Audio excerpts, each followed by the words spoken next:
Hey, what's up? It's me, Jessica J, and I was just wondering, are you gonna stop moving? I was just wondering if you've ever sat and thought to yourself, I mean, she's not perfect, but... Well, if so, I'm glad, because a lot of guys out there that I speak with, a lot of men with whom I speak, always run into this issue of she's not that perfect or she's actually not that worth it. And to help you decipher which one this girl in question is, I'm going to go over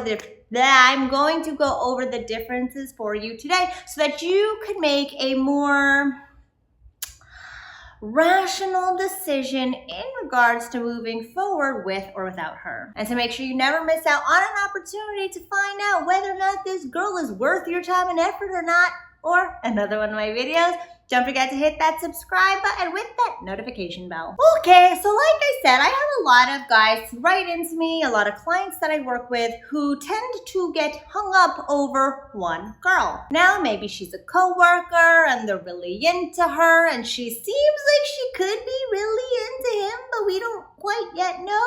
Or maybe she's a girl that he's been pining after for years now, and she's made it clear that she's just not gonna get to Pound Town with him. Either way, I'm gonna go over the differences between she has her flaws, but she is worth still pursuing, versus stop fucking chasing her already. So the first one is she's not perfect. How do I wanna do this? Okay, for she's not perfect, she wants to take things slow. Okay, maybe you're not making much headway with Pound Town and you're used to getting there after the first date. But you know what? She's dragging her feet a little bit. And you want to stick the D in her V already, but she just hasn't let you yet. Honestly, this is not a sign that she's not worth it. Fine, you may want to get in there sooner than later, but we women, the more we like you, the more we'll hold off on you because we know how fucking crazy we get after sex. So to make sure you're a guy that's worth giving it up to and worth getting crazy over, we will want to take things slow to assess whether or not you're worth it. She isn't worth it when she's already telling you that she just wants to be friends or that there's no way in hell that she sees you like that. The reason she's not worth it, and a lot of guys think like, no, when you want something, you've got to keep at it and don't give up. But this is not a basketball trophy we're talking here. We're talking about a human being. And if a woman already told you, no, I don't have feelings for you, no, I don't see you like that, what kind of man are you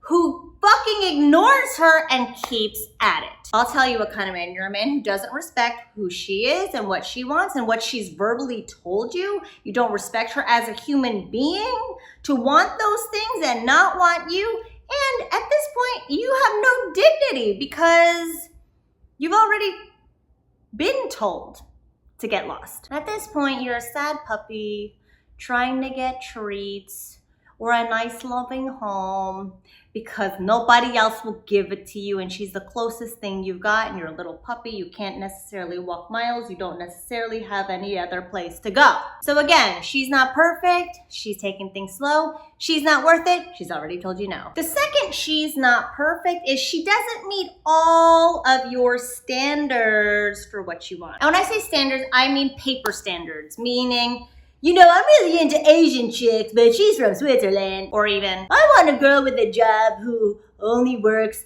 the night shift so that we can hang out during the day. Maybe she doesn't meet your standards for career, education, race, ethnicity, age, but these are all things that do not make up the characteristic component of what it takes to create a loving, mutually supportive relationship. So fine, she may not be perfect in regards to you want a woman with a PhD who runs her own motherfucking company and still looks like this. But whatever, that doesn't necessarily mean you can't be happy with this woman. She isn't worth it though, however, if you guys have clashing morals and ideals. Maybe you really want to adopt in your life and she's like, fuck that baby better come out of my puss. And if it doesn't, I am not raising it. Or maybe your family means a lot to you and you want somebody that your family really likes, and you want somebody who's gonna look at your family like their family, and she is straight up like, fuck your family, I can't stand them. This is when she might not be worth it, because it is those intrinsic things within us and those things that you are looking for in a partner. You can always, who she is as a person can fluctuate here and there. Again, it doesn't need to meet your requirements for her paper standards, but if her intrinsic qualities go against who you are intrinsically, y'all won't make great partners. So let her the fuck go. That's something that you cannot change. A lot of guys are like, no, I can change hers. Maybe she'll want to, adopt one day. No.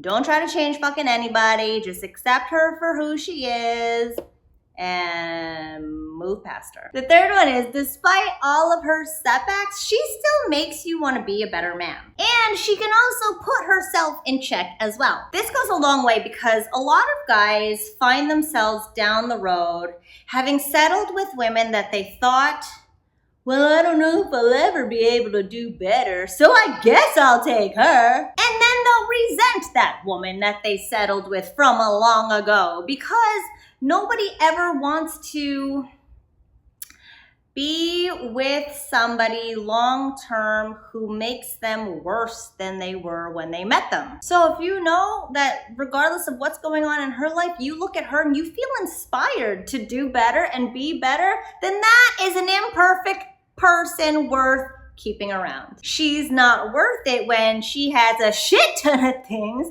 that she wants you to change, and she doesn't think there's fuck all wrong with her. Again, when it comes to joining your life with somebody else, it's gonna take some compromises. It might sometimes take some sacrificing, but if this is a chick who's like, listen, you better be in therapy because I don't like how boring you are, and I don't like that you never do what I tell you to do. So yeah, you should do that. And she isn't doing shit herself because she thinks she's perfect and you're the problem. Guess what? She's the problem. You should peace out. The fourth one is piggybacking off the third one.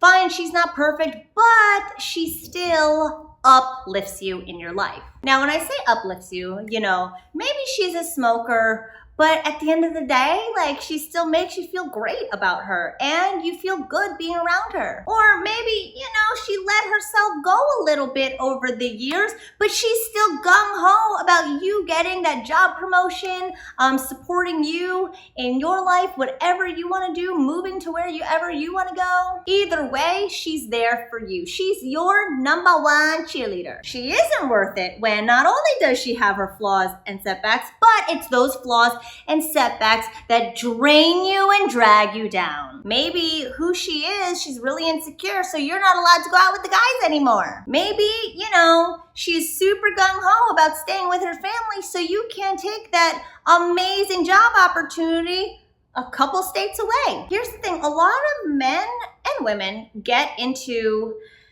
relationships thinking in this game we are opponents, but really we're in the game of a life together and we are on the same team. And if she isn't there as your team member, having your back, cheering you on, supporting you, carrying her weight in this, then guess what? Find another team member. There, I said it better. And the last one, fine, she isn't perfect, but you can be completely open with her and completely honest with her and completely yourself in a way that you can't be with other people in your life. Maybe when you go out and about, you have this face that you put on, everybody thinks you're happy, everybody thinks you're giving, but when you go home, you're allowed to complain with her about how much you hate those fucking people. If she makes you feel okay with who you are and okay to be yourself and okay and encouraged to say the things you want to say, be who you want to be, fart when you want to fart, then that woman is a motherfucking keeper. She's not a keeper if you're walking on